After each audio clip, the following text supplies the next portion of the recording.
I'm Ron Gallagher at Maximum Velocity Physical Therapy, and you're listening to HYPERSPEED Radio. You don't have to live in pain, whether you're running, swimming, playing a team sport, or just everyday fitness. We bridge a gap between medicine and strength and conditioning to help you break through at MVPT. What's up, everybody? This is Ron Gallagher coming from Maximum Velocity Physical Therapy. This is HYPERSPEED Radio, and today I am starting a series of podcasts about Olympic lifts that will change your life. And today we are starting with the deadlift. The deadlift. People cringe. People cringe when you use the word deadlift. You know, Chase, have you ever deadlifted before? Yes, but I use the bar where you stand in the middle of it. Don't get me started. I wish we would have had that prepared. We're going to get to the hex bar in a minute. Okay, so deadlift gets a bad rap. And the reason is if we look at injury rates that happen in a gym, the majority of catastrophic back injuries come from deadlift. And it is not, repeated for emphasis, it is not. Because the exercise is bad. It's because you're doing it poorly, or you don't have the tools to even do it. So let's talk a little bit about deadlift. The benefits of deadlift are enormous. Actually, absolutely enormous. We have eccentric muscle contractions, concentric muscle contractions. We have many joints, many muscles, all getting work. And the majority of the work should be done by muscles commonly known as the posterior chain. Now, with a 20-year career in physical therapy, it's kind of fun to see these trends come and go. And now I'm starting to hear people poo-poo the use of the term posterior chain, which I think is interesting. But if we were to talk about the posterior chain, it's the calf and the hamstring and the glute and erector spinae. So erector spinae is the lumbar spine, glute is hip, hamstrings, hip and knee, and calf is ankle. And these muscles are all on the backside or the posterior aspect of the body, and their job is to create an erect and tall spine. If they provide proximal stability, where the center of gravity is not moving, then the peripheral joints can increase torque. So there is a stability aspect to deadlift that is huge, which is why I believe it's absolutely essential to treating the lower back. You are not truly recovered from lower back pain until you can deadlift 20% more than your body weight without a hex bar. Chase, no hex bar. Okay, let's pretend you're in a contest, and this contest is to jump as far as you possibly can into the lake. Okay. Do you choose to jump off the dock or an inner tube in the middle of the lake? Probably the dock, right? We would choose the dock because we need to push against something hard to generate the force to move to move that jump into the lake. If you push on the inner tube, everyone knows this. Mm-hmm. Try to jump off an inner tube. What happens? You're just gonna fall right over. You fall right on your face because the force of pushing away swings your center of gravity, and your nose goes towards the water. You face plant. This is what deadlift does. It creates proximal stability, just like the dock does, so that when you push off of it, it creates a stable base for you to be able to push off of. Without a stable base, you're likely to get back pain. and many other types of pain.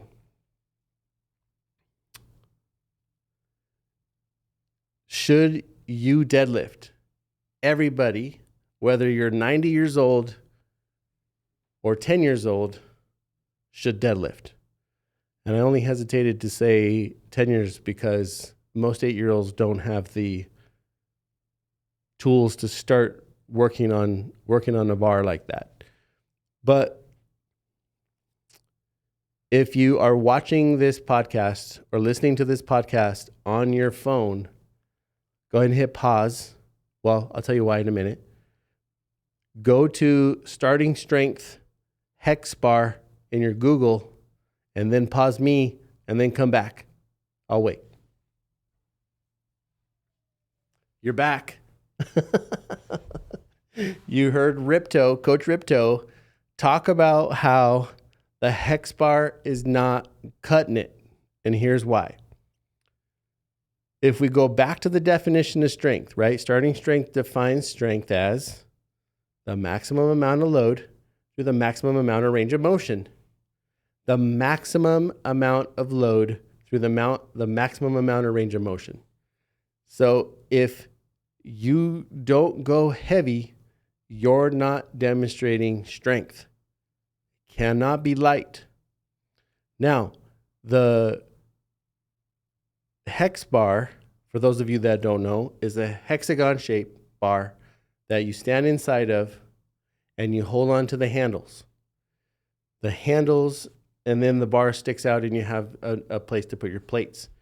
The hex bar can move forward, it can move side to side, and that diminishes your ability to move the bar through the longest route possible. The definition of strength, the heaviest load with the maximum amount of range of motion. So the hex bar eats range of motion, and it makes it so that the bar can move in any direction possible. And what your body has to do to tolerate that motion is add a squat pattern to a hinge activity. You don't want that. That's how you get hurt. That gives you a false sense of security. You need to be able to move that bar off the ground and stand up as tall as possible. That is the true definition of strength. And Rip says that if somebody's teaching hex bar, it's because they can't teach a regular deadlift. I don't know if that's true or not, but one point about the deadlift is that we are taking this bar that's on the ground with zero potential energy. That's what that's why that's dead, and we're trying to move that off the ground. It requires connective tissue conditioning, muscle strength, coordination in a hinge pattern. And the majority of things that we do in a day is a squat pattern. So people who have back pain usually have a poor hinge pattern. And by establishing a good, strong hinge pattern, they eliminate their back pain. Now, again, back to starting strength. If you Google use your back as a crane, you're going to get this picture. This is life, people. This is the most important thing I can teach you in this entire podcast today. Okay, so here we have a crane. And on the bottom there, where it says tower, that's fixed to the ground. And if we follow that all the way up, off to the right, that's where the load is being applied to the crane. If we go to the left, that's counterweight. If we apply this picture to anatomy or function, Chase, what would you say is the load? Like if we're applying it to anatomy and function? Yeah. Maybe our torso or our head? So the load is actually anything you're doing in front of you. This is life. This whole crane here is life. So let's say I am at the grocery store and I'm buying rock salt for my softener, right? Two bags of salt. Well, that's the load on the crane. If we follow the crane all the way up to counterweight, what's the counterweight? What'd you say? What would you guess? Put you on the spot, baby. Yeah. Well, let's see. The counterweight must be. That must be our torso, right? I have no idea. It's the posterior chain. Okay. Is all the muscles that are on the backside of your spine. What is the tower? Our legs and everything up there. It's actually the spine. Oh, that makes sense. Yeah. So if we go back to the definition, right, the proximal stability, if the tower is an adaptive force, that means that if you apply stress to it, it can change.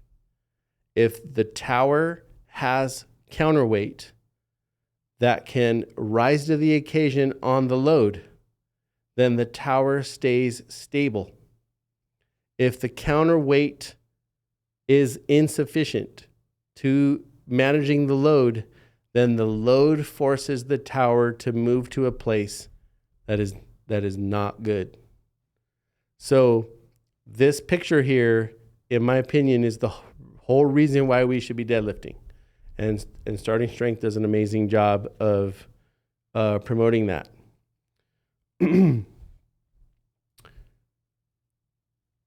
Counterweight is the muscles, is the strength in our back. The tower is actually the spine itself, and then the load is anything moving through the force. Whether you're picking your baby up or picking up rock salt or pulling this bar off the ground, it applies to everything in the course of a day, which is why I think it's so important for treating back pain. If you are a clinician watching this, what I usually say to my patients is there's a 4-tier system where the bottom tier is range of motion and stability. The second is weight bearing. The third is actually barbells. And the fourth is sport specific stuff. So if we're grading the amount of force that a person can handle, if they walk in the door with back pain, they usually walk in that range of motion and stability phase. How you apply range of motion and stability is determined by your training. There's 1,000 ways to do it. I have exercises that I think are tried and true, but I think they could be misinterpreted in this type of a medium, so I didn't share them. I'm going to start with tier 2.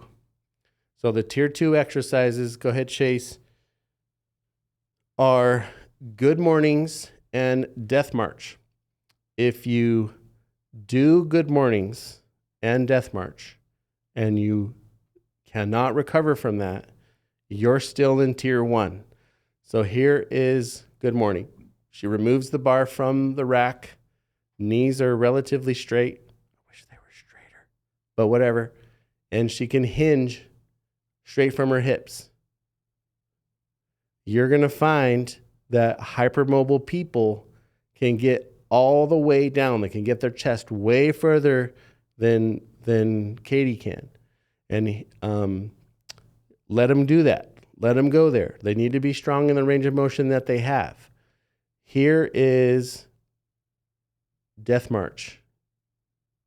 Death march is a round back, flat back, stand up tall. Round back, flat back, stand up tall. So we're using that as an education of what a round back feels like, what a flat back feels like, and can you use that to actually stand up? Is it possible to rewind that just a smidge, or do we have to watch the whole thing? Perfect. Just go all the way back to the dumbbells. That'd be perfect. Yeah. Perfect. Right there. So she bends over with her round back, flat back, stand up tall. So we usually use 5 pounds, 10 pounds, 15 pounds, 20 pounds.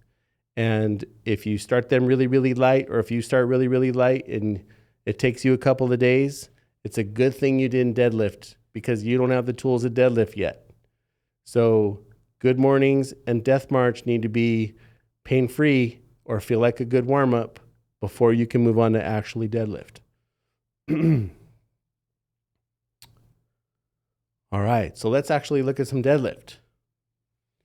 So here's a video, and what I had her do is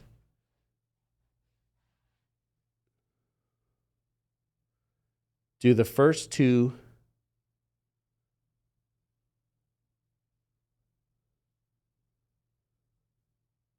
No, this is a good clean deadlift. So here we have a good hinge.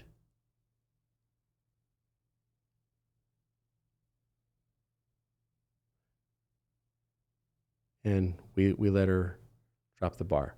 Okay, so let's go back. And then when I tell you to stop, can we just stop? Okay, so she's gonna start with her feet. She's gonna get shoulder width apart. Her shins are gonna be about an inch away from the bar. Sorry about that. No worries. So she approaches the bar. Now all the motion comes from her hips, hinges down, gets to the bar, drags the bar up her shins and stands up tall. All the motion comes from her hips. She doesn't bend her knees until the bar passes her knees. That is super important for how we generate that hinge. One more time, please. Shoulder width apart, hands just outside the knees, drag the bar up nice and tall. Hinge, bend, tap. Hinge, bend, tap. So that's how we execute a perfect hinge. She's almost up to 200 pounds. Not there, but. Okay, now the next video.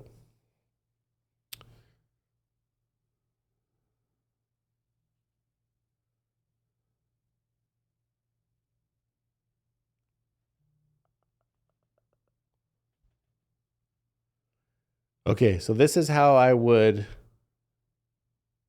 evaluate somebody's deadlift in the clinic. If you're watching this on your device, take your left hand and cover the person on the left.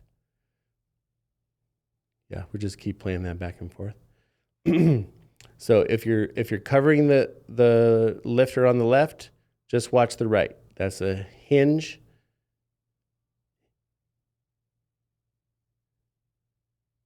You're earning your money today, baby. Oh yeah. And then on the right, you're going to see what we call an early knee bend. So this is our first error that some people make when doing deadlift. And this is honestly my most commonly error that people make. And the reason I think it is because they overutilize the squat pattern. So now if we cover the girl on the right and look at the girl on the left, she's bending her knees before the bar gets to her knees, and essentially she's using a squat to do that deadlift. If we go back to the girl on the right, hinge, long hinge. So that's going to work those muscles and she's going to be stronger. B, that deflects the force off of her discs and onto muscles. The lifter on the left, all that force is transmitted through the disc, and that's why it hurts. So very, very subtle change, and to most people, they can't pick up that discrepancy. So if you already are deadlifting and you want your deadlift evaluated, this is how we would do it in the clinic. We would look at them side by side, and with the program that I have on the iPad in the clinic, I can stop that anywhere, draw pictures, and then we can compare that to the other side and essentially figure out how to sequence that load a little better. And by sequencing the load a little better, you're going to ask the right muscles to do the right job and deflect the force off the things that's generating the pain. Coach my video. What's up? Okay.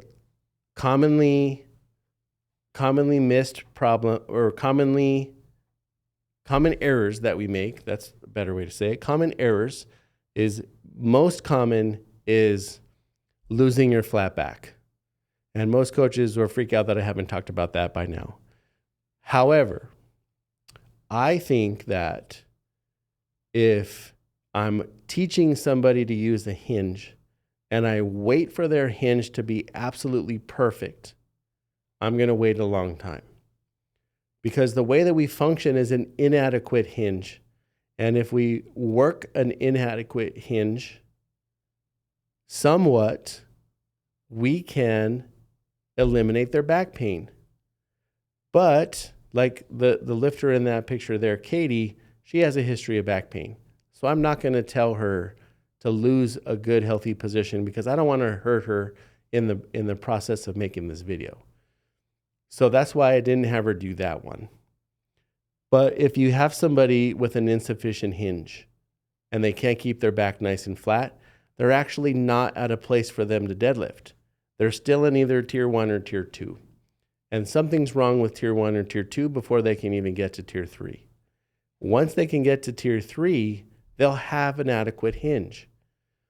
So patient with those knees and allowing the lengthening of the posterior chain and the bar to be out in front, right? Back to that crane where the load is out front. If the bar path is close to the body and not too far away, then the counterbalance can get strong. It forces it to adapt. And as those things get stronger, the spine itself actually gets more stable. And that's the connective tissue adaptation that happens with regard to people in back pain with deadlift. Now let's look at the commonly injured ways people deadlift. Like I said, I didn't do the inadequate flat back because I didn't want to hurt her. Oh, we lost it. There we go. So this one, she's actually gonna hinge with no knee bend. So highly mobile people can actually do this stiff-legged and achieve that hinge with no knee bend. What happens there is you put tension on the nervous system. So somebody with a disc bulge or an adherent nerve root won't be able to tolerate this particular style of deadlift. So as soon as the bar passes her knees, we want her to be able to bend her knees. As soon as the bar passes her knees, bend her knees. Now the next one is an early knee bend where she bends her knees before the bars get there, and that's what deflects the load to her spine, to her actual discs, and not through posterior chain. I think the starting strength guys have this right. If you really want to read, if you want to watch some videos, if you want to go get trained, they're awesome resources. And I think in a lot of ways, they're outperforming PTs with regard to this lift. A couple other little tidbits. You can get us out of there. Just about everybody who comes in injured is also cross gripping. Now, I'm not saying that the cross grip is what's contributing to them being injured. It's usually a lack of hinge, a poor hinge. But if you cross grip the same way, cross grip is one externally rotated hand and the other internally rotated hand, and trying to pull the bar. One side of your body is externally rotated, the other one is internally rotated. So you're rotating to end range on one side only and then producing force. That causes an adaptation. That adaptation is what over time can become a problem. So if you prefer to cross grip, I'm not going to change that. What I am going to change is Try to switch that every set. Sounds like a lot, but you want to balance out that force. You don't want too many cross grips in one direction only. If you can hook grip, I would prefer hook grip. And hook grip is a way of pinning your thumb on the bar and wrapping your fingers around your thumb. And just with the friction and the compression that you can generate there, once you're trained up, that's probably the most superior way to hold the bar. A lot of people ask me if they can use straps. And I say, if you're trying to win a deadlift competition and they allow you to wear straps, then use straps. What I'm trying to do is maximize the load that your hinge can tolerate. And if the grip is the limiting factor, I'm totally cool with that. And I don't really freak out about it, because over time the grip is going to improve. And what you can do is, if you want to work on your hook grip, you can do farmer's carry, which is 2 kettlebells. Probably start with 10 pounds, 15 pounds, hook grip over both of those, and then do some farmer's carry and just practice holding on. And then your beginning weights are really important to hook grip with, because those are loads you can tolerate. And starting strength prescribes a heavy 6x5, which is easy, moderate plus 1, heavy, heavy, heavy. And that's 3 sets of 5. So that's 3 progressions to a heavy 3 sets of 5. And if you can tolerate the hook grip the whole time, then eventually you'll be able to hook grip the heaviest loads.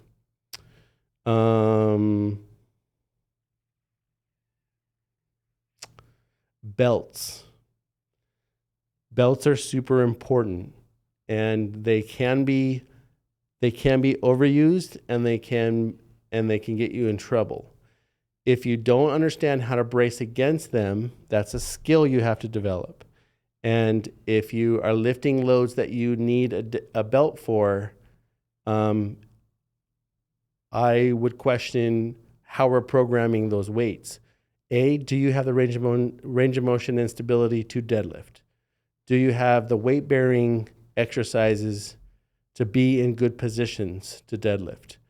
Are you utilizing a good happy hinge, or are you squatting that deadlift? If you're squatting the deadlift and you're using a belt, you could brace against the belt perfectly, use an inadequate hinge, and hurt your back. So the belt is not going to protect you from a poor hinge. What it does is it helps with intra-abdominal pressure. And if you properly push against it, you can control your that pressure. But if you're not trying to win a deadlift contest and you're 25 pounds, 50 pounds over the loads that you can tolerate, and you're using a belt, you're probably using poor programming, and it probably has nothing to do with the belt. So I would say only use a belt if you're powerlifting more than 2 times your body weight, and you need to learn how to brace against it and make sure you can do that properly. If you can hinge perfectly and you have the tools to deadlift and you're 2 times the weight of your body, you probably need a belt for there and more. Everything else should be programming. And if you have a history of back pain, I probably wouldn't deadlift you to those loads until you can qualify to get to that level. 3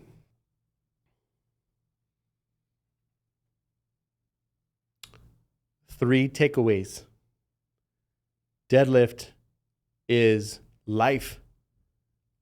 Deadlift is life. The crane of life is super important. Any force moving through your spine needs to be backed up with the ability to deadlift.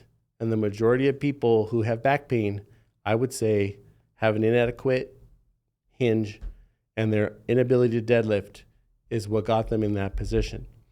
I call that a training error, because they're not training it adequately. And if I randomly select 100 people from them all, how many people can deadlift their body weight plus 20% with perfect form? Probably not many. And if we look at the studies done on back pain, we're going to find a substantial amount of those people are going to have a history of back pain, if not all of them. Number 2, in order to deadlift, you must qualify. You must have the range of motion and stability, the weight-bearing exercises. Go back and look at Good Mornings and Death March, and then begin with a nice, flat, good, healthy hinge, and slowly build that weight up. And we're looking for 20% more than your body weight. And number 3,